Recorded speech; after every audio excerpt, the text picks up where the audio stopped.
মাতারা বাতাসা মেশিন। এই মেশিনটি চলে যাবে আজ ক্যানিংয়ে চলে যাবে। দেখুন লোড হয়ে গেছে গাড়িতে। আজ হচ্ছে 21 এপ্রিল 2024। ঠিক আছে, দেখুন মেশিন দেখে দিলাম। ভাবিদা কোনো সমস্যা হবে না তো? কোনো সমস্যা নেই। তাহলে এখন বেরিয়ে যাও। এটা ক্যানিংয়ে যাচ্ছে, ঠিক আছে? ক্যানিংয়ে চলে যাচ্ছে। সেই এক গাড়ির নম্বর, কোথায় নম্বর গেল গাড়ির? এই দিকে নম্বর আছে, WB 15B9554।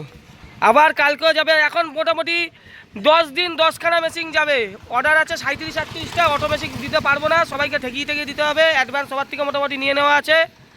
10,000, 20,000, 50,000 করে অ্যাডভান্স নিয়ে নেওয়া আছে 25-26 জনের থেকে। যারা দিয়েছেন অ্যাডভান্স একটু ওয়েট করতে হবে, নইলে মেশিন খারাপ হয়ে যাবে। সবাইকে ভিডিও পাঠিয়ে দিচ্ছি। এইটি চলে যাচ্ছে ক্যানিং। যারা যারা মেশিন নেবেন স্ক্রিনে দেওয়া নম্বরে যোগাযোগ করবেন। কর্মকার মেশিনারি, জয় মাতারা বাতাসা মেশিন। আমাদের ট্যাঙ্কে 300-350 গ্রামের বেশি মাল জমে না। এরকম সাকসেসফুল মেশিন কোনো দিন, ভারতবর্ষ তো দূরের কথা, আর পশ্চিমবাংলার ওইগুলোর কথা তো বাদই দিলাম। সব মূর্খ, পুরুলিয়ার মিনালটা একেবারে মূর্খ যারা আদিবাসী মাল, ওদের কথা বাদ দিন। ওরা কোনোদিন মেশিনই করতে হয় না, মুড়ির মেশিনই ওদের ঠিক আছে। আদিবাসীদের কাছে যাওয়ার কোনো দরকার নেই। ব্যান্ডেলে যোগাযোগ করবেন। জয় মাতারা বাতাসা মেশিন ব্যান্ডেল। চ্যানেলটাকে সাবস্ক্রাইব করে লাইক করে নিন।